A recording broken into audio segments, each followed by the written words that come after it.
Hey guys, back on the City of Champions podcast. Gonna keep the intro real short today. It's been a long 18-hour day between the podcast and shooting a new documentary. Today I had Steve Liang, founder of RVL Apparel, and his two business partners, Tony and Dustin. We talked about their lifestyle brand, basically about working hard and staying humble. We talk about being an entrepreneur, taking that plunge out of the 9 to 5, overcoming challenges and adversity that can really kind of make you feel like a failure or a fraud. These guys are awesome. They're living the dream. Go check their stuff out online, rvlapparel.ca.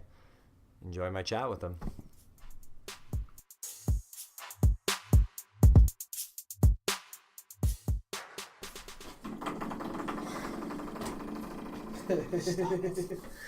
Well, thanks for coming in. Sorry about the hectic start there. Really appreciate it. How's your guys' morning been?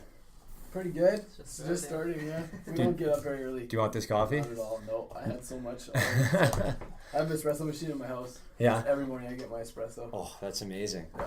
And do you take the kids to school or? My wife did today, yeah. I usually do, but my wife did today. Yeah. I slept in. I played a few games last night. So that's good. Dustin, what about you? I just woke up and came here. Woke up and came here? You're ready to go? That's awesome. Like, yeah, get up whenever. So for those listening to the audio, we've got Steve, Dustin, and Tony from RVL Apparel, Revival Apparel. What do you guys refer to it as? Both. Between yourselves. Yeah, both really. Like our incorporated company is RVL Apparel Inc. And it stands for Revival, so we kind of have both our websites, revivalapparel.ca. Yeah. So I don't know. It kind of started a lot with RVL. Everyone knew the logo, but now we're getting more into the Revival writing, and a lot of people are catching on to that. So it's nice to have kind of both avenues. You're right. Yeah. So give me a little rundown on the company, how it got started, Steve. Since it's your baby here, you're probably gonna give us the talk. Yeah, this is I guess the main question a lot of people ask me how I got started. Right? How many times have you told the story? Too many times. Okay. Too many times, but let's refine it a little bit, and like it's I guess it's somewhat an interesting story. A lot of people kind of love to hear the basics of it, right? Yeah. Just the brand itself, it's been through a lot, but the starting point was really me being a guy that didn't really like his career. I hated what I did. Grew up in the ranks in geomatics engineering and really hated it. Thought I'd go back to school, pursue a different way, like a different angle of it, and it still wasn't the thing for me. And I was just kind of seeing, the fitness industry like really grow at a certain time, and I wasn't really a part of it at the time. And then kind of placed myself in a weird position, as not even being in the fitness world, and wanting to start something like in it. And then ultimately just found another brand that I really liked, and wanted to create something that was for myself. And so like it just wasn't I mean, like, what was the moment where you thought, I'm gonna start a clothing brand? Like, had you stepped foot in a gym at the first time?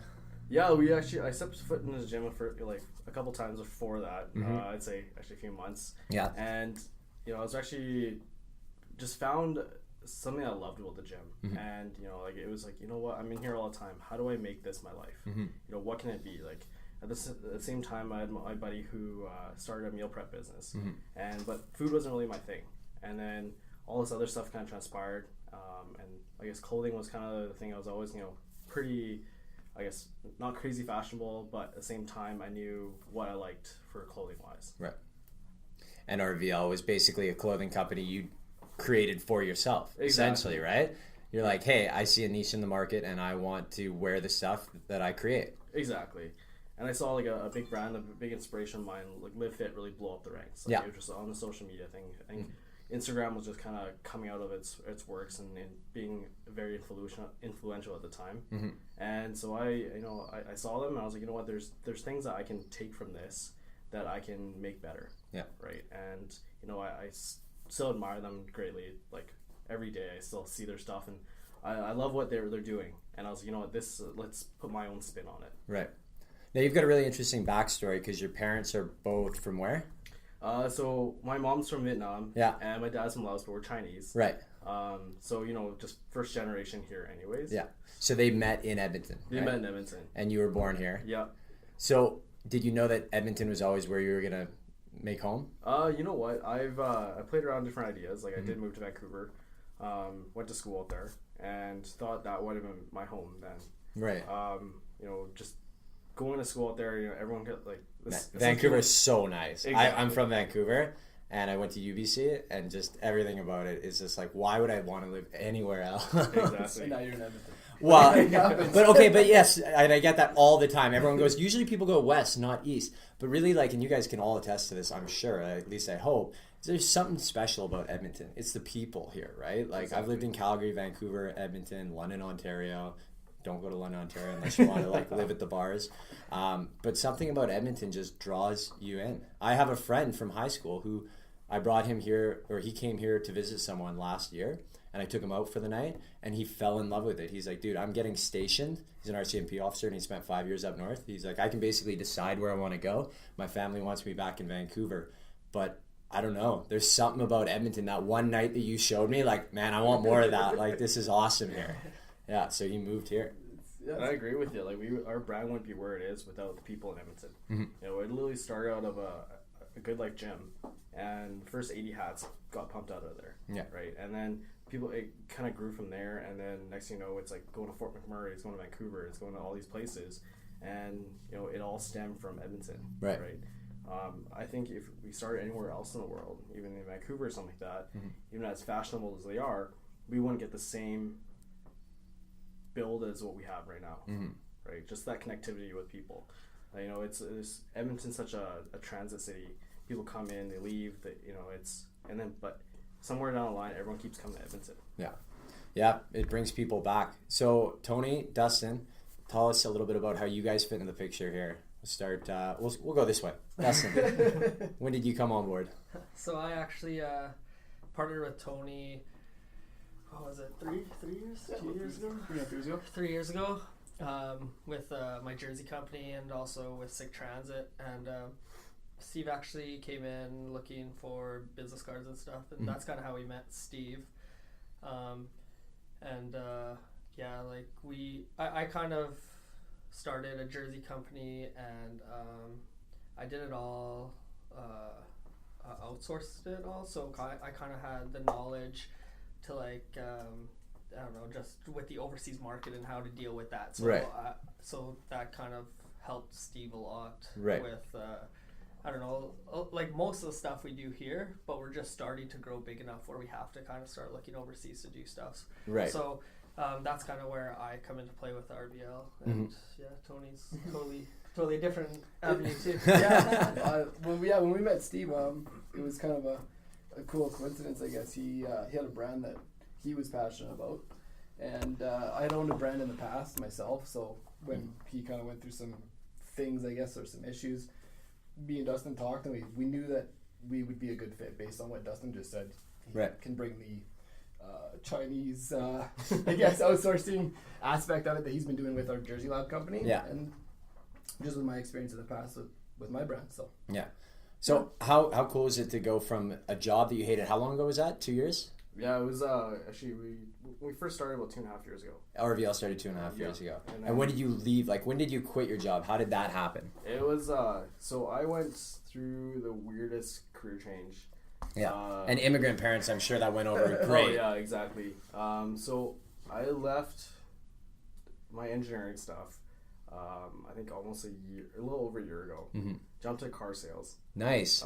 Just really wanted to get a hands-on experience of how to deal with people in weird scenarios. I knew it would really be. Were you shy before? I wouldn't say I was shy before. I wouldn't know how to talk business the way that I don't talk business now. Right. There's times where you can joke and laugh about stuff, and then there's nitty-gritty times when you got to buckle down, talk numbers. Right. That's where I kind of gained the experience from.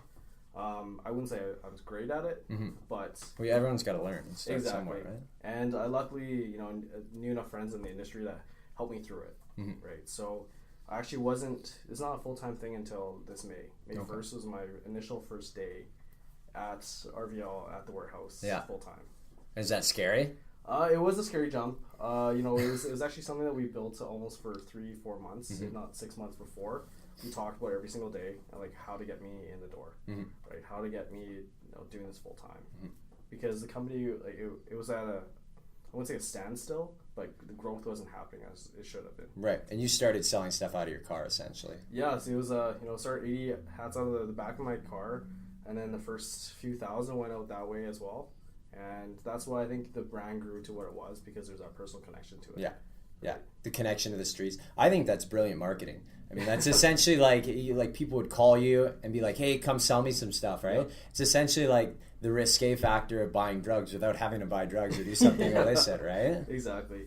It was just crazy. Just like the people who would hit me out on Instagram. Like I didn't have a huge following when we first started this.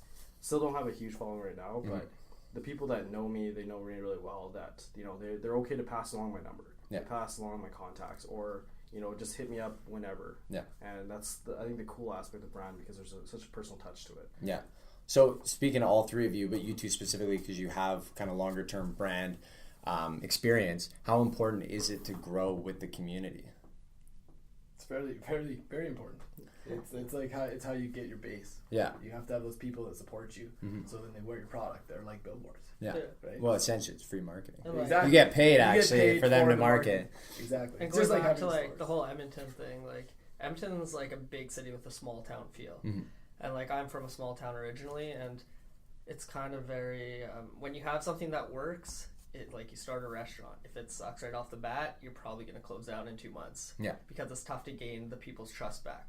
So same with RVL. Like as soon as we made a product that was high quality, people really liked, they would tell their friends. They told their friends, and that's how it kind of exploded. Right. Well, the restaurant analogy is an interesting one, because they say you need 2 of 3 things to succeed in the restaurant business. Right. You need price, location, and quality. If you have 2 of those, you're good.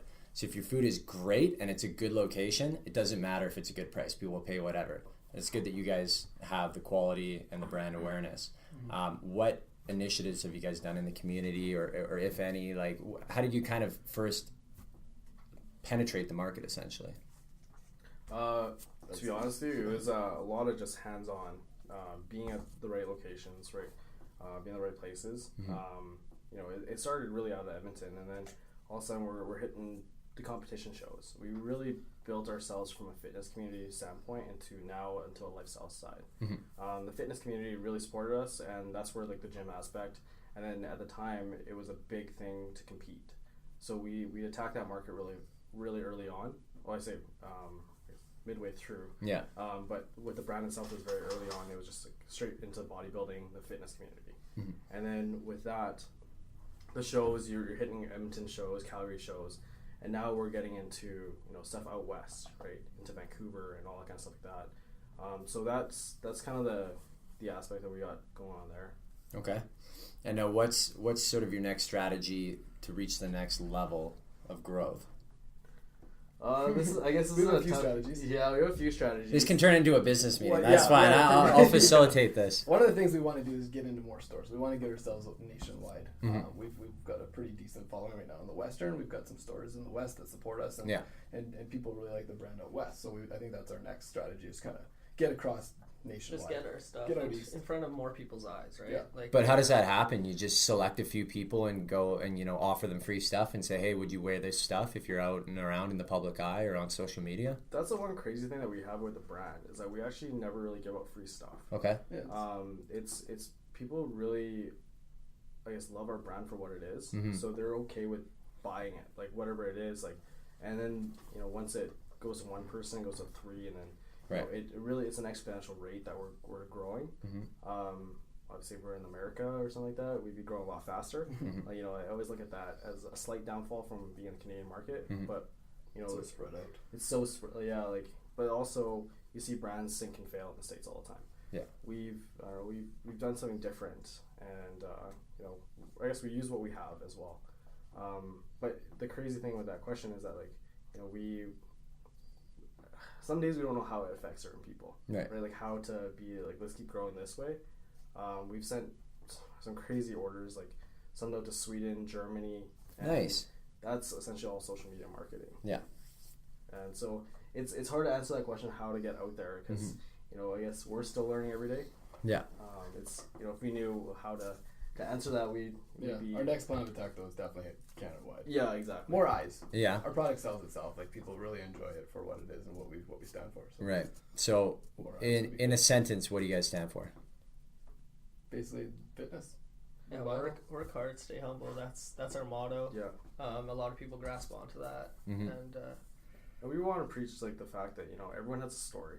Wherever we start, like this brand is essentially my story right now. Mm-hmm. I guess we all can kind of relate to it in different ways, but being in a career that I really hated, not succeeding the way that I should have been, and this is my story coming out of that, being passionate about something I should care about. Mm-hmm. Because so many people are passionate about stuff, but they leave it in the back burner. They'll, the 9 to 5 controls them.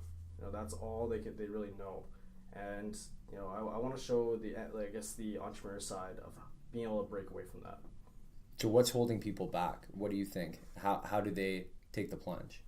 You know what? I guess I was even stuck in that world. It was being secure, right? Once you're in a secure job like that, you're stuck. Mm-hmm. You become you have bills, you have family, you have kids, like that kind of stuff like that. I lucked out not to deal with certain situations like that. Mm-hmm. But I think essentially with nowadays, like everyone's getting too comfortable, right? A job, they just know what to do. Mm-hmm. They just go there, they mindlessly do it, and then they're done at 5 o'clock, and then they go and party on the weekend. Yeah, that's just like a trend, right? My thinking is it's distraction. There's so many distractions in this world, whether it's a million really, really high quality TV shows on Netflix, or movies in the theaters, or just great events around the city. Like there's just so many things that you can do that while they offer entertainment and enjoyment, it really doesn't get you farther ahead in life, right? Yeah, exactly. So how do you block out those distractions? You know what? Just bury yourself in work. Yeah. So you guys were lucky enough to find something that you're not. I shouldn't say lucky. You guys found something that you're passionate enough about that all that stuff, all that extra static didn't seep into it. So what advice would you guys give to people who are stuck in a 9 to 5, who are just really like, I don't even know what I would do if it weren't for this? Well, like some people enjoy, like you're saying, the Netflix TV shows, mm-hmm. the festivals in Edmonton, and that's totally fine as long as you're happy doing that, right? Like for me personally, I don't mind working whatever it is, like 12, 13, 14, 15, 16 hours a mm-hmm. day, because you kind of you don't see an end, but if I keep doing this for 2, 3, 4 years, there's going to be something that comes out of it. And you can see the slow growth, and that growth is slowly getting bigger and bigger. Mm-hmm. So I don't know, for me personally, it's to see like in 3, 4, 5 years, where am I going to be? Because in October last year, I was in a totally different place than I am now, and I'm excited to see where I'll be next October, right? Right. It's amazing. Do you guys find how quickly life can change? Oh, 100%. Oh, yeah. Like 1 year you're doing something, you're like, yeah, this is it for the next 10, 15 years, and then the next year you're in a completely different field. Yeah. Well, I went from some crazy, like, obviously oil and gas, and then into urban development, and then, car sales, and like I never thought I would go certain routes like that. Like one point, to be honest with you, I don't remember living in Vancouver. It was like a 2-year blur. Right? Yeah. But yeah, Caprice, celebrities, all the places. Hit all those places there, and then it's just like it's a blur. And you come back and you're like, okay, what's different, right? Mm-hmm. Even right now, like I think the biggest thing is like, keep your head down, keep grinding. You hit certain milestones, you look back and you're like, okay, you know what, like that was this year, what's next year, right? And then you just keep grinding, and then you look back and you're like, you grew a lot faster than what you thought it would. Mm-hmm. Like we've done some like crazier things this past, let's say 3 months than we did in the last 2 or 3 years, mm-hmm. right? 2 years, like it's been nuts. Are you taking an aggressive approach? We've gone really aggressive. Like we used to shoot, do a photo shoot once every 2 months or so. Now we're doing once a week. Really? And then once every week and a half or so. And then it's how you relate to people, mm-hmm. how relevant you are. I think that's one thing that's keeping us a lot different than other brands, right? Like some brands, they shoot once for however many long, keep using the same images, mm-hmm. but when you're shooting a summer shoot and it's winter, people can't relate to that. Right. Well, you got to keep with the seasons too, right? Exactly. And that's just kind of, I guess, one analogy of it. Like, if you're doing stuff, people want to see it. They want to see it behind the scenes. They want to understand what the process is. Yeah, absolutely. What is it important for you guys to kind of be synonymous in your lifestyle with the brand as well? Like, do you guys absolutely live everything that RVL stands for? That's that's one thing I really preach is like that the story itself and the branding itself really goes with the name of it. Like I every single day I try to live that lifestyle, right? It's not about the money, it's not about the cars, whatever it is. It's about building something I care about, being passionate about it. Bringing people that I care about to help me build this brand. So let me ask you this then. How do you deal with setbacks and not feeling like a fraud? Like when you are grinding it out, being an entrepreneur, killing it, crushing it, and then something happens in your life that you're either not proud of or is a big mistake. How do you continue on? Maybe not advertising that, or do you celebrate it? Do you bring it out and say, look, I screwed up here. I need to own it. I mean, everyone goes through different situations in life that they're not happy or proud about.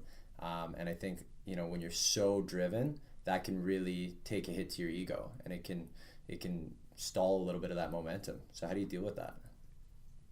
Well, having business partners is huge. Yeah. It's like doing something on your own. When you hit those setbacks, you kind of shut down for it depends how big the setback is, but you can just shut down for 2 weeks, and then your business is halted for 2 weeks. But having business partners, I don't know, I'm sure some days I'll come in down, or maybe Steve or Tony will be down, and we kind of pick each other up. Yeah. And I think that's really important.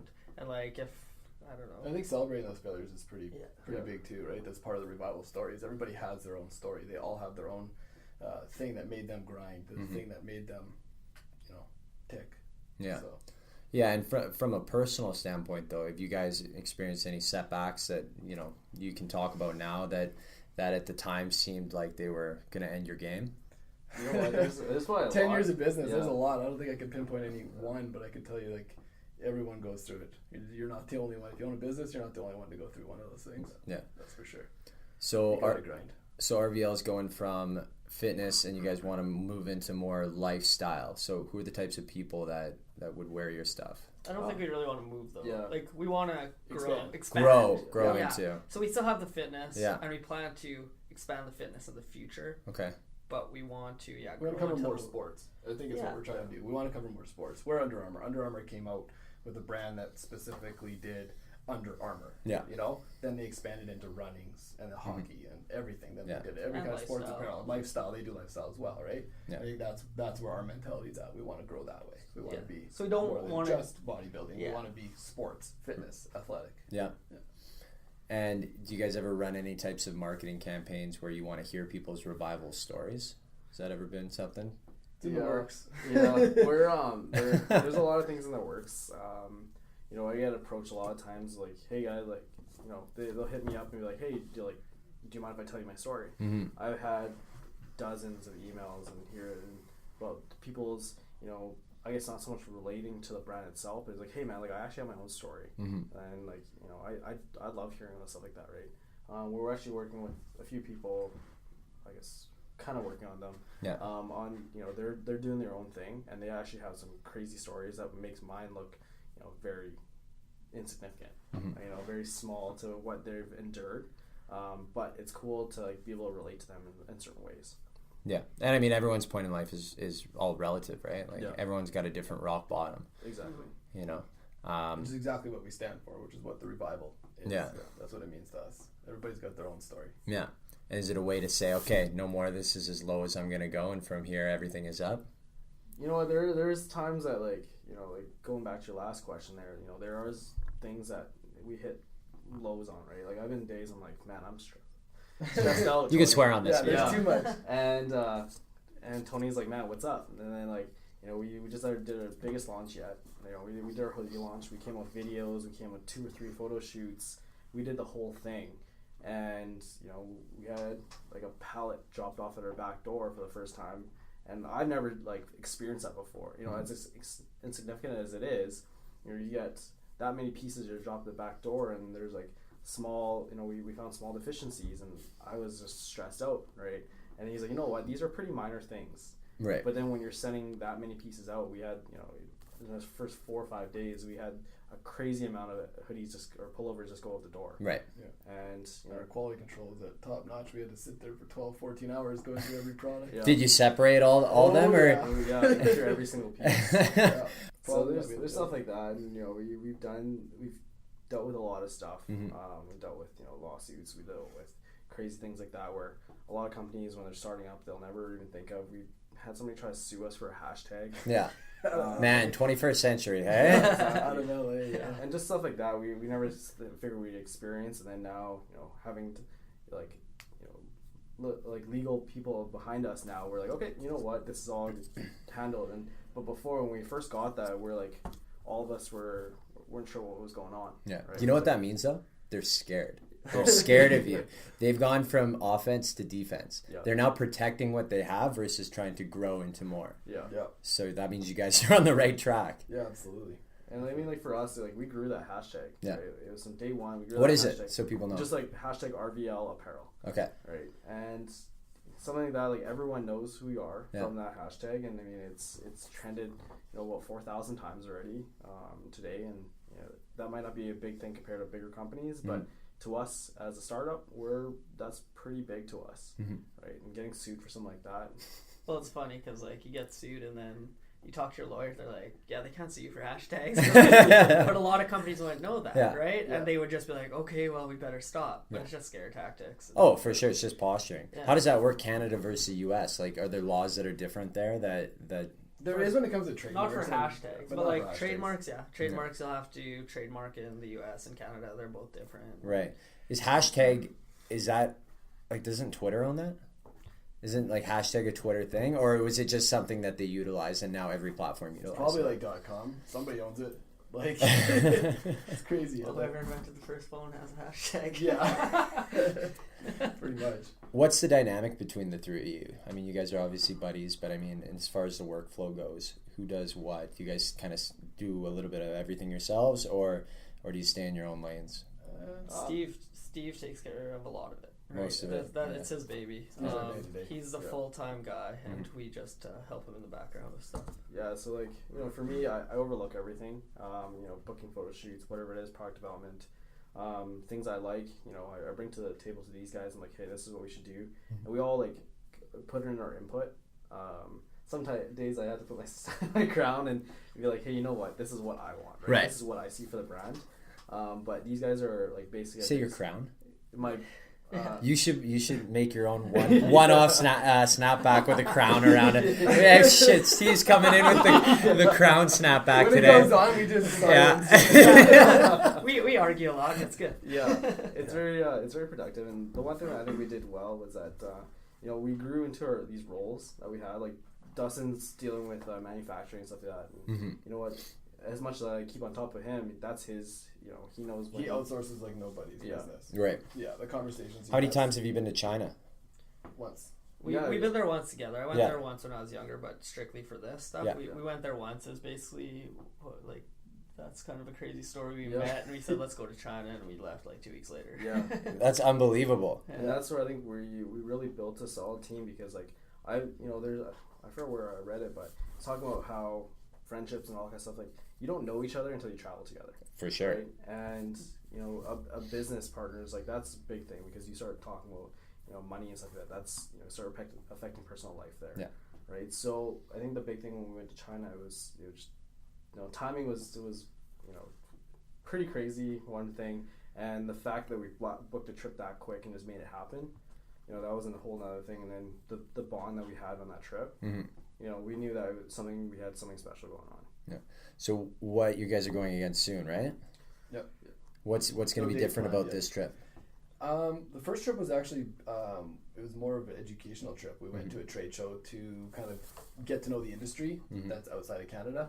This trip is going to be basically going to our factories that we're working with to sit down and work on the issues that we want to. So this is more business. This is like, okay, we're into it and we're going. Less educational, Yeah. more we have a plan and we're going in attacking the plan. Yeah. Are you going to have any fun on the trip? Oh yeah. We always have fun, yeah. Yeah. Hong Kong's a blast. Yeah. So That's yeah. all. No, I think we have a lot of things coming up here, and it's these trips are mostly giving me business nowadays. We've had our party nights in Hong Kong, China, and stuff like that, where you change the dynamic of the team. Like you bond beyond just looking at numbers, looking at designs, or whatever it is, right? Because you have dirt on each other now, right? That and 2 a.m. noodle bowl runs. Nothing bonds over other than 2 a.m. Noodle drunken bowls, food. yeah, spicy noodle bowls. So I want you guys each to answer a question. So you 27? Yeah, 27. How old are you? 27. 27? 33. 33. Okay, so what? We'll start with the youngest. One of the two. I'm turning 27. Yeah, he's 26. I'll start with you. Okay. He's not actually 27 yet. So what if you could give your 10 year ago self, so your 16-year-old self, one piece of advice at that time? She'd be grade 11 in school. What would that be? You know what? To never stop trying things. I guess like even though the schooling and stuff like that, like you know what? Some days look at it and regret going to school, but you can't regret that. It's a weird path, but you just got to go through the process. Like, just trust the process. Know that there's bigger things ahead, and never to stop. Right? As cheesy as that sounds, like I could have given up a long time ago, but the process led to me to RVL. If I didn't do certain things didn't happen, then I wouldn't be where I am with this. That's good. Never stop. I'd say like never get comfortable. And I don't know, when I was in grade 11, I was probably just partying. And So you'd smack your 16-year-old self and say, focus? I don't know. Like I had fun back then, and that's what I want to do, so that's fine. Just constantly grow. There's like never get comfortable. Don't get caught up in the 9 to 5. Don't get caught up doing one thing. If you don't like something, don't do it. Like change it up. There's always something that you can do that you like that'll make you money. It might not make you as much money as you're making now, but if you're happy, that's worth more money. Yeah. Would you rather make 100,000 and be miserable, or 80,000 and be pumped? Right. Exactly. And you never grow unless you're outside of your comfort zone. Yeah. You don't grow doing things you're comfortable with. Yeah. No. Tony, what do you think? That's Your 23-year-old self. 23-year-old self. I started my business at 23, so the advice I give myself is just follow your passion, do what you love. Yeah. If you like Dustin said, if you're doing what you love, money doesn't matter. Yeah. I have a family. Like being around my family, if I can go work in the oil rig, I'd rather be here. Rather see my family. So follow your passion, do what you love. That's awesome. Okay, a couple more questions. And I want you guys to think about this for a couple seconds before we start sharing answers. If you could, and I know you don't give away free stuff. I don't know if you're into sponsorships yet, but if you could sponsor one person in this world to an exclusive RVL deal, who would that be? Think about it. And then we'll start. Start with the old guy? Start with age before beauty. I need more time. I don't know. All right, whoever's ready first. Yeah. I would give Connor McDavid a free hat. No, I'm talking like full next 10 years outfit in RVL. Connor McDavid's your guy? Yeah. Okay, and why? I don't know. I'm a hockey guy, and I don't know how many people he reaches out to. It's not just Edmonton. He's huge, Canada-wide. And He's we're a Canadian global brand. for sure. Yeah, exactly. So, I don't know. I think he'd look better in an RVL hat than a Canadian Tire hat. Keep pushing. Why don't you DM him? Yeah. We've actually reached out. I've reached out to a couple of Oilers. Connor, Dustin again. Just wondering if you got my last message. Still got that hat waiting for you. Yeah, exactly. Who'd you talk to last? It was Maroon. No, we reached out to Larson and Clefbaum. Yeah. Yeah. Dude, if you got them wearing your stuff, that's huge. Yeah, exactly. And it's, I don't know, a lot of companies would have them in and just grab whatever you want. We want to do photo shoots and stuff. I think for us it's just if we got people in, it's here's some hats and if you like the brand, wear it. Yeah, wear it. Well, exactly. Like the brand, you don't wear it because we're telling you to or we're paying you to. Right. Or you're getting it for free, right? I don't know who I'd give it to, but I like that advice. Something I want people to know is we want people that love the brand to wear the brand. Okay, so we don't want to pay people or give stuff away for free to wear it. So change the question around then. If there was one person in this world that you could pick who would be just psyched to wear your stuff every day, Mark Cuban. Mark Cuban. Okay. If he was rocking RVL, I'd be pretty stoked. Perfect. Yeah. I don't even know how to answer that question. I don't really. You have your celebrities and stuff like that you'd want to wear your stuff. Yeah. But other than that, I guess I never really thought about that. Yeah. Yeah. All right. I can turn into a fanboy and say Matthews. I'm a Toronto Maple Leaf fan. I know. Yeah. That guy was rocking my stuff. That'd be pretty. Austin Matthews. Yeah. All right. Well, Steve, you can get back to me on that one. Yeah. I'll throw it in the post, the outro of the show. If you think of it in the next day or so.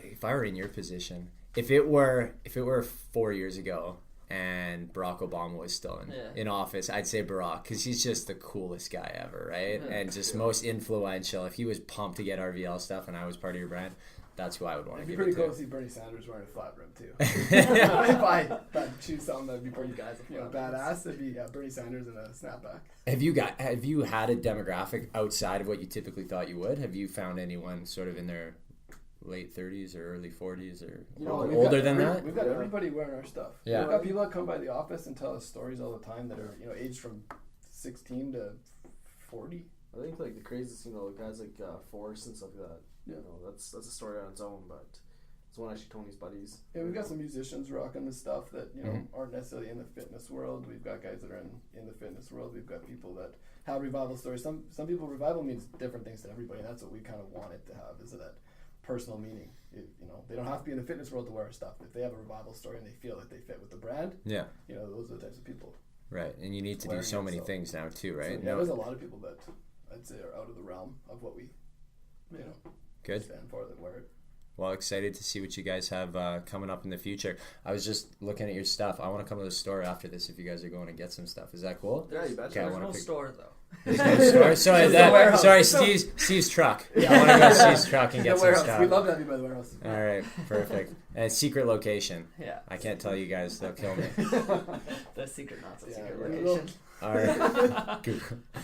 Tony, Dustin, Steve, thanks for coming in, guys. Really appreciate it. No, thank you. Any messages for the fans out there? Work hard, stay humble. Classic. Cool. Perfect. That's it, guys. Awesome. Thank you. We're done. What's next? Work, reality, Reality? packing orders. This is work, Cleaning man. up, This is getting you guys boxes. marketing. This is doing your thing. Yeah, this is work. That's the best thing about owning your own business, right? Like every day is different. Yeah. Every day's work, but you don't always feel like you're working. Yeah. When you own your own business, you get to do things you love, and Right. there are days that suck. Yeah. Balls, but Do you ever have people, like, whether friends or family or people who feel like they should tell you what to do, who don't understand, like, what you do, who are just kind of like, oh, like, you're not in the office at 11 a.m.? Like, why? I don't. You I don't? grew up with a family that we have a lot of entrepreneurs, a lot of business owners, and Yeah. I support the whole way through. I've had support, so Yeah. There's a lot of friends like that. I don't know. They don't see it as a job. They feel like, hey, like I'm going for lunch 2:00 on a Tuesday because I'm off. Like you can go because you don't like you decide what you do. So Yeah, you like do whatever you want. You just sell clothes. yeah. So do whatever Fuck you want. you. It's like no, I can't. that's not necessarily. Yeah. It looks like that sometimes. It definitely looks like that. We definitely take advantage when we can, but there's you don't get those days very often.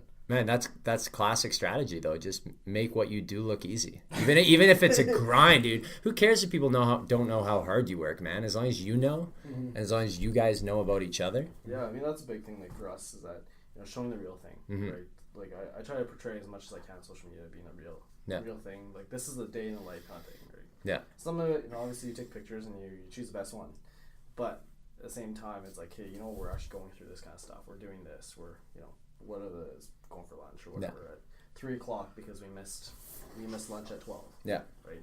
That stuff happens. So. Yeah. But yeah, I don't really like. Then you get the 180 people who are like, man, you are so lucky to do what you do. Yeah. You're like, it's not luck, man. Yeah. Anyone can do it. Trust me. Yeah. You could do it.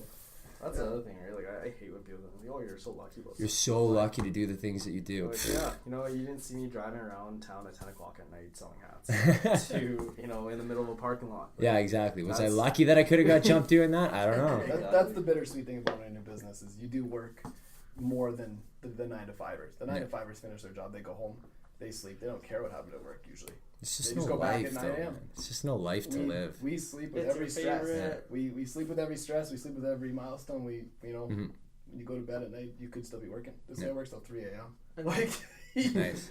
Yeah. Like any Straight. 9-to-5er, their favorite time is 5 p.m. Their favorite day is Friday. Yeah. All the same, guaranteed. I was trying to think of this the other day. Is it possible to work a 9-to-5 and love your job? Like, is it possible to have that 9-to-5 where you're so pumped, but yet at 5 you're out of there? Yeah. Yeah. I just feel like if I loved it, I would stay longer. Like if I loved it, I'm like there 6, 7, 8 o'clock at night. Like, I don't know. I feel like there's always gonna be a cap, right? Like, hey, why am I gonna get compensated for this? Yeah. Right. And Yeah, when you start thinking of like, am I getting paid what I'm worth? That's when you get trouble, right? and then like when But I think that's when your passion, you lose passion for your job at that point. Right? Yeah. If you're passionate about what you are doing, then I think the money's not an issue. Mm-hmm. But then like you're moving in the ranks even, right? Like, you know, your boss is getting rich off of what you're doing. You putting extra hours, it doesn't benefit but really the next guy up, right? Maybe yourself and making yourself look good, but you know, I've done that. I've gone to the office on a Sunday at 9 o'clock till grind till 12 o'clock, and then go home, sleep till 7 o'clock, and I'm back at work again, right? So that there's no more doing that. There's more hours in. Yeah. Well, it's interesting. They say like in any like corporate or company job, like the best thing, and this is totally counterintuitive, but the best thing you could do is do your job so well that you work yourself out of a job, that you make yourself unnecessary, because while you've just eliminated your duties, the company sees how valuable you are and how good you did at that, and they're going to bump you up because they're like, if this guy just did that, look what else can he do, right? So, but people just get defensive, they get protective, they start doing the things that they have to do versus going that extra mile or you know, working, providing more value than what they're getting compensated for. And that's for me personally, like I don't ever want to get paid more than I'm of value. Like that would just suck, you know? I wouldn't feel comfortable with that. So I'd much rather get underpaid and over deliver than the opposite. For sure. I mean, you gotta live at the end of the day. I want people like you working for us. Right. For sure. Okay guys, well I'll let you get out of here. Yeah, cool. No, appreciate your time. Guys, really hope you enjoyed the podcast today. I had a blast talking with these guys. Go check them out on social media, Instagram at steveliang.rvl, at tonydew.rvl, and at dustin.rvl, and of course revival.apparel on Instagram. Have a great day, guys. Talk to you next week.